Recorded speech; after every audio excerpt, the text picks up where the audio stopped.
Hello and welcome to today's video. We're going to cover the teams going into Swiss Stage at Worlds 2024. Moving the mic a bit here. Yeah, we got the teams on here. I did this for play-ins as well. Just a simple breakdown. Where is the damage coming from for these teams? Where is the gold going to? Who's the most involved in kill participation? Who is most likely to get first blood for their team, and then also who's most likely to die as first blood for their team, and just kind of look at it and see if there are any differences. Now, clearly, we see in damage share, there's only one top laner, and it's Kiea of GAM Esports. That will allow me to lead into this. That the play-in stats on here for Mad, GAM, PSG, and Pain are all play-ins only. And everyone else, it's their playoff stats, or in the case of the LCK, playoffs plus regionals. LPL, we cannot get first blood stats easily unless I go through every game and every VOD. So, I don't have that. For future reference, I may have to do that.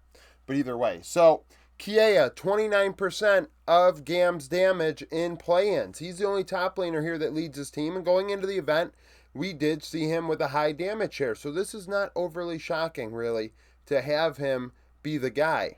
However, everyone else is AD carry or mid laner. Those tend to be the carry roles, right? So not a huge shock here. Now, some higher ones, I mean, we have Viper at 33%. Pretty high for an LCK AD carry. Aiming is above 30. Humanoid of Fnatic, 30.7% for them. That's tied for second amongst mids. Quad actually leads the way at 32.9% of FlyQuest damage going into this event. APA, 30.7%, joining Humanoid. Betty, 30%. Cheaton, 33.3%. And then Supa, for Mad, had over 41% of his team's damage, which is why I named him my All-Pro for AD carry. But Cheaton had a really nice run there. In terms of lower end of things, I mean, Scout 27.4, Caps 27.4, Guma 27.9. Those teams, we see more of a spread of damage amongst the squad. They offer different looks. We do see G2 with some crazy ass drafts. We see in the case of even Weibo Gaming Light, 26%. Tarzan, I think, had 21% of the team's damage or something during playoffs and regional finals. That's going to be a difference maker, right? Because we had players like even Elyoya going into the tournament with 12, 13% of damage, inspired as well. That's a very big difference. 8% of a team's goal damage coming from, what we would oftentimes consider more of a facilitator role in the jungle, even with the meta being the way it was. LNG spreading the wealth a bit. Those are the 27% or so. T1, of course, Zeus top will deal a lot of damage himself. Gold share, aiming, and Chovy, both 25% of their team's gold. There aren't actually a lot of players on here. There's probably only a handful of players that get 25% of gold. And in years past, we had quite a few more, in my opinion. So this is kind of how this meta looks. The resources are spread pretty evenly across the team. But aiming, 25.2 is a lot. Chovy, 25%. So their resources and CS are being funneled in. Humanoid for Fnatic, 25.1. Supa, 26.6 for Mad during play-ins. And also keep in mind, that's a 5-game set, I believe. APA, 25.2. So something to also think about. All those 25% do lead their team in damage, which is nice to see because we did have, for instance, Viking Esports going into this event. Kadi leading them in gold, but actually having less damage share than gold share. So it's a good thing that the guys you're giving resources to are dealing damage. I understand, you can say, facilitator, this, that, and the third. I do not want my highest gold player to be on a facilitator. That makes 0 sense. It makes 0 sense to put it on a frontliner as well. Lower end of things here. I mean, we got a couple 23s. I mean, Light, 23.7, Scout, Cream 23.9, Knight 23.8. So we see that Elk is leading BLG in damage despite not having all the gold. That's nice to see as well. So that means he's doing work with less resources. And we do, historically, historically Elk has been one of the better ROI 80 carries. Even I think with Ultra Prime and Team Wii, if we look back at it, it's pretty telling. Who else besides BLG are like that? HLE, Viper, similar deal, 33% of damage. And Zeka leading in gold. That's why Viper is first in 80 carry going into the event. But Elk right alongside him for a reason. Gam, Emo, most gold. But look at that, 22.4%. The team is spreading gold. Gam, during play-ins, everybody got their cut. And then Kiea ended up leading in damage. Kill participation. So it's all supports and junglers except two teams. Supa for Mad Lions Koi had 88% of the team's KP. So he was very involved. But Pays is, I think, more telling because we have a larger sample size that, he's the other 80 carry that led his team in kill participation. He's very, very involved at 78.5%. They fight around him. Normally, you have a situation where the support or jungler is the one that is leading because they're the ones dealing the damage. Facilitating, making things happen. So that's a thing. Peanut, 83%. Who else do we have 80? Weiwei, 82%. So keep in mind, this is over 4 out of every 5 kills. More than likely, if there's a kill for these teams, these players are alive, or at least they got their assist in before the opposition died. So those guys are actually the only 80%. What do we have at the lower end? On, 74.1. Carria, 71.2. So T1 not fighting around each other very much. If it's only 71%, so under 3 out of every 4 kills, do we have even a possible situation where all 5 players are there? But really, that's not the case.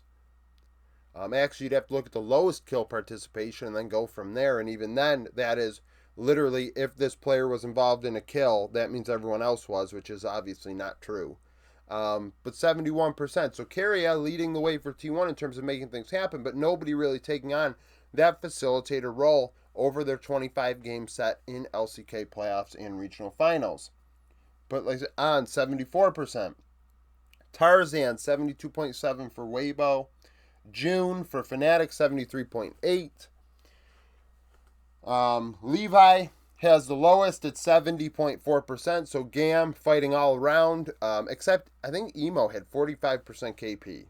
So, and I believe during playoffs he also had a really low KP going into this event. Could be wrong. But Gam playing their own way, and it got them into the main event, so it is what it is. And Kuroka, 80%. So that's nice to see too. Actually, I snuck him down at the bottom here at 79.9%. So he's involved in what Pain Gaming is doing for work as well. First Blood, who's making things happen? For the most part, it is, once again, supports or junglers, but there are a couple differences. Like I said, I don't have LPL here. LCK, I was simply just able to do purely who is the most involved in First Bloods and who is the one that was the First Blood the most. So, I mean, you got players like Peanut and Lahens involved in more than half of their team's First Bloods during playoffs. So keep that in mind. If there's a First Blood, these guys have a 50-50 or better chance of being the ones involved in it for their team. Other players, Lucid led for D+, Carria led for T1, and then you have a team like G2, Han Sama and Mickey X, 29% First Blood rate. So, if their team was getting First Bloods in 29% of the games, they were involved in some way, shape, or form, whether it was an assist or a kill. So, bot lane tends to be where First Bloods occur if it is for G2. June and Alvaro, both 40% or so. Inspired 40%. Now you see Team Liquid and Gam and Pink. That's because the majority of their players are involved in the First Blood. Their First Bloods are not necessarily solo kills as much as it's more often than not a team effort. Ozzy and Junji at 25%. So PSG in play-ins, playing towards the top side for their first bloods. And Kuroka, 75% for Pain. So he is involved in 3/4 of their first bloods. First blood victim. Who's the most likely to die on these teams in the early game? Who is the one that may play a little reckless and maybe without vision and things like that and get caught out? So for Gen G, it's Keenan Lehen. 17% of the games, one of them, both 17%, so 34% of the games combined, one of them died as first blood. Moham died the most for D plus as first blood. Owner for T1. Broken Blade, 24% for G2. So people going to the top side to try and get first blood out of G2. Oscar and June, both equally as likely to be first blood victim for Fnatic. Mirwin Alvaro, same deal. Bwipo of FlyQuest, that's not a big surprise. I could see him playing a little aggressive and getting caught out 25% of the time as first blood victim. Umpty, 16.7. Woody for PSG, if there's a first blood, he's probably the victim at 25%. And then Pain Gaming, not first blooded all that much during play-ins. Weiser and Curry, both 12.5%. So I think they probably have a 75% first blood rate, if my math is correct, which is very high. And actually, it's a thing that I thought about after doing this video for play-ins was that PSG may not be as good as I thought they were because of their lack of first bloods. And even here, half of the time, 50%, it was one of those two. But, 25% is Woody. I don't know I bet if I looked at it, like it's a lower level of competition, right? So you don't, and we're saying play-ins is a lower level of competition, but it is slightly lower than playing, these teams, right? These teams are a little better than what we saw. So, you cannot get behind if you're PSG to try and keep up with these teams. If you give them an opportunity, they're going to take a mile because that's how good they are. So PSG, I think it's slightly better than it was in playoffs. I think it was like 30% going into this tournament. So at least it's improved a bit, and we'll see if the early game gets even better. But it was something that was like, oh shit, maybe PSG are going to have problems at this event. Maybe they aren't guaranteed top 9 or so at this tournament. So, just some interesting things to talk about. I was hoping for, when I made this video idea, when I came up with this video idea, I expected there to be a couple more differences, but really a lot of these teams are very similar. You're only going to find, Gamma's the one that's a little different. BLG and HLE, their way they're doing things, their AD carries are so good that they actually can do a lot of work with limited resources. Kill participation, Gen G is a little different. First blood rate, G2 is something interesting. First blood victim, we're finding out who's most likely to die first for their team. So, thank you for watching this video. If you liked it, like it, subscribe to the channel for daily League of Legends content. Follow me on Twitter, join the Discord, become a YouTube supporter, and hope to see you again tomorrow.